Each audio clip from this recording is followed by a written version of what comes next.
Shout out to Adam and Lena, though. All right, do y'all want to go? Let's go with Ja Rule went to the Math Hoffa show. No, that's perfect. I have no notes from this. I have no like screen recordings, but I'm sure y'all can guess what was talked about. It was probably a lot of 50 Cent. It's just like, It's like, what's your beef with him? Yeah, bro, it's like, I know what he said so much on this. I'm going to go piss real quick. yeah, right, bro. It's like the thing with the whole Ja Rule and 50 Cent thing, bro. It's just like It's petty.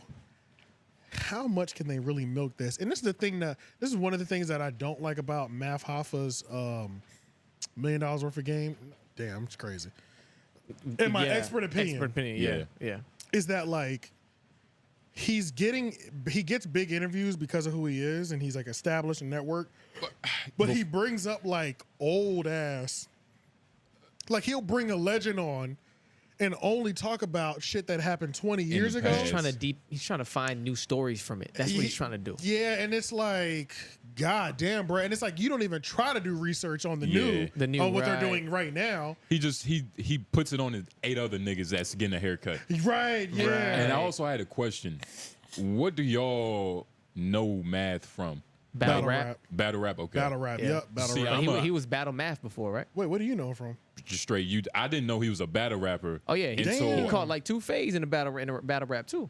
But that's what I mean. Hold on, yeah. What do you know him from? I thought he was just a YouTuber. He just chill in the barbershop. Damn. And then I was like, wait, he's a battle rapper? Nigga, so let me tell you about Math Hoffa. Math Hoffa was one of them niggas back in the day. Yeah, he was, bro. And he was one of those niggas because he was nice at battle rapping, number one, and he was rocking niggas, like stealing off on niggas mid-battle. Started like 2 brawls, nigga. Bro, there's like 2 legendary fights that he's been in that were like Smack had to change the contracts. Yeah. You know what I'm saying? He had to put clauses in it. He like, had to put no fighting touch clauses in because of niggas like Math Hoffa. But do you see, that's not like... It's not a good thing, but it is a good thing. It's not as cool as like David Stern telling niggas they got to wear suits because of AI. It's like, it's more lame. Like you're punching niggas over poetry. But this is when like battle... Yeah, lift it up.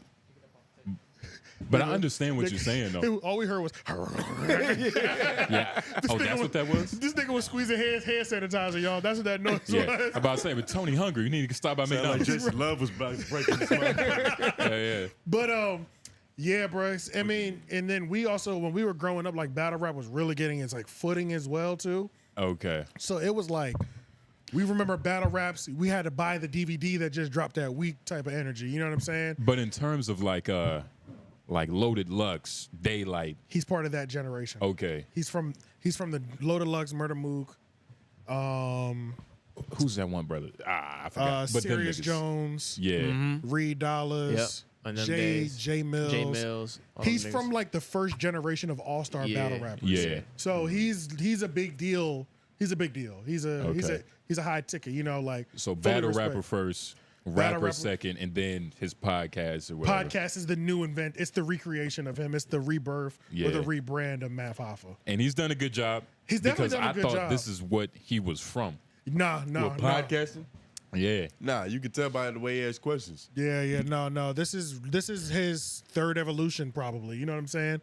But it's just like Ja Rule is just like funny because it's like. I know Ja Rule is doing shit, but it's like I watch I watched like 2 clips. I was like, I'm not even about to screen record nothing from this. Like I was about to say, like, what the hell can I talk about? And what do you mean? You know, Ja Rule is doing shit. Like Ray J is doing shit. Okay, that's a good point. That's an individual that you know that even if he's not Rule around, was trying to do shit with Fire. Well, it's not even. Oh yeah, that was the last time we heard him doing something. Because I mean, that shit went up in flames. And what?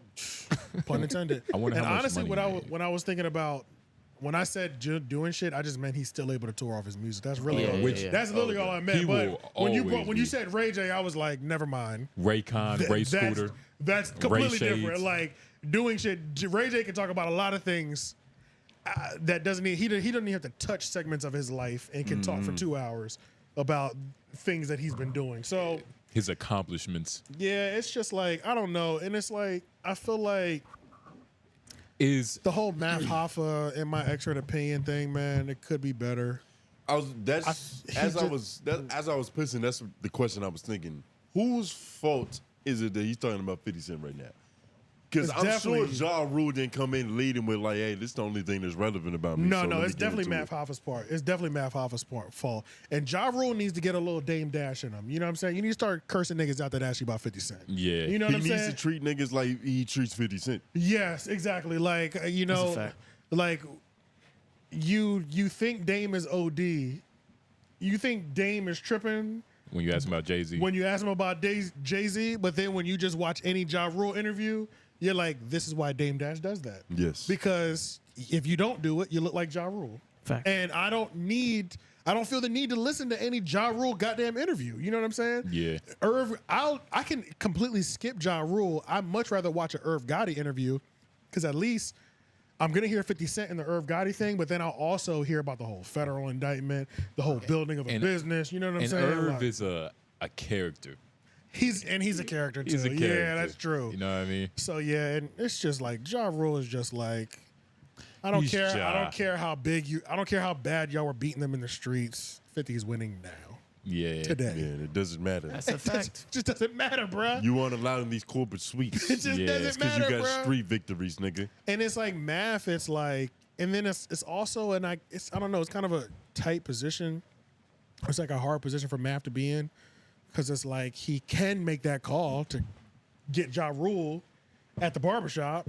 But at the same time, bro, it's this like... is what you use him for. Yeah, and then you just want to ask the nigga questions from 30 years, 20 years ago, bro. Nobody want... It's like you're not getting better at interviewing because these questions have been asked 1,000,001 times, and... You only touch subjects like this when you're about to uncover like a new development in the story. Right. Like the statute of limitations just ended on something. Then you invite him up. That's the podcast I want to hear. Or it's just like there was a common misconception about something, or like I'm trying to think of a good example of like a story that people have talked about, but there's new light. Something like you get another dimension of what really went down that day. Nigga, everything. 9/11, nigga. Yeah. Ray J and Kim K, nigga. Yeah. Like at first people thought it was a real tape. Yeah, because Ray J and Kim K, they definitely gave, when Ray J was talking, when he showed the contracts that they all signed, I was like, oh shit, nigga. This is a real thing. This is a new development. And then you see him hitting it from the back and he's holding it, and then he puts his other hand on the ass like, wait, who's holding that camera? Like, how is this camera just flowing? It's like, who's holding this camera? So, I mean, I guess we'll talk about Math Hoffas in my expert opinion more in depth later. I guess when there's an interview that like we can kind of go in, or we can just talk about it in general later, just that podcast, because I think it's really, really okay. What do y'all think he's an expert in? I have no idea. Opinions. You said he's a phenomenal battle rap. I do think he's an expert in battle rap. But I've heard battle rappers talk about him and say like he's good, but he's not like nigga, you know. He was nice. Well, that's the nice thing. It at was. one point. If we're talking like lyrically, he was never the top of the game. It's like when a nigga makes it look so good, and you got to think about the era that he was coming from. Okay. You know what I'm saying? So it's like your delivery, your bars might be average, but your delivery and you punch niggas. Yeah. Overall, like, he was You know really what I'm good. saying? Like the whole package was perfect, you know? Okay. So yeah, he might not have been the best rapper, just like Tupac. They say he might not have been the best. Biggie was a better rapper on tracks, but Tupac still had a thing. You know what I'm saying? So yeah, people kind of downplay how good Tupac was at rapping. Like he wasn't Biggie, but he wasn't bad either. Yeah, he wasn't bad, but I tried to get into his music later. He was weaving stories together, and it wasn't for. It's just not for me. The music's not for me. He had more like real, like heartfelt lyrics than it was just music. like Biggie was just like musically more there. Exactly. For sure. I always lean more Pac than Biggie. Yeah, not me.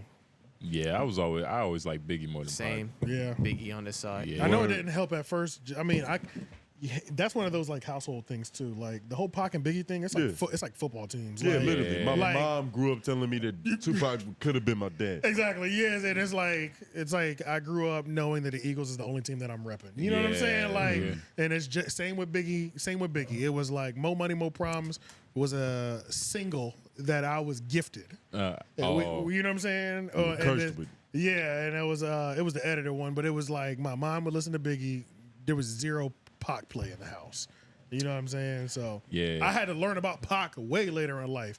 I had already consumed all the Biggie that there was to consume before then. What? So I was already like, He was like, "Who's this pot guy?" Who was this nigga? This is who everything was over. Dare who? This nigga's music's way better. You know what I'm saying? Yeah. Even though there's definitely songs that I like from Pac, but if I had to pick one, you know what I'm saying? It's pretty simple. Yeah, I'm picking Biggie too. Yeah. I bet Math would probably pick. I don't know who Math would pick. Biggie for sure. He's from Brooklyn. Oh, He's word. from Brooklyn. Yeah, he wouldn't dare. Yeah, that's like being a liberal. Punching Yeah, niggas yeah. on Like there's a stage. certain criteria and shit that you have to say and believe. He's so Brooklyn. Like he might even debate like Big L. Yeah. You know what I'm saying? Type Like he's shit. he one of them type. Yeah. He's like, you know what I'm really? saying? Like He's yeah, like, really, like Big L's not even leaving the conversation. Like that's getting thrown into the conversation before this is over. Yeah. That's how like Brooklyn math is type shit. You know? He's runner up. Yeah. You know what I'm saying? So, but yeah, I guess that's it for math though. Niggas in their takes. Yeah.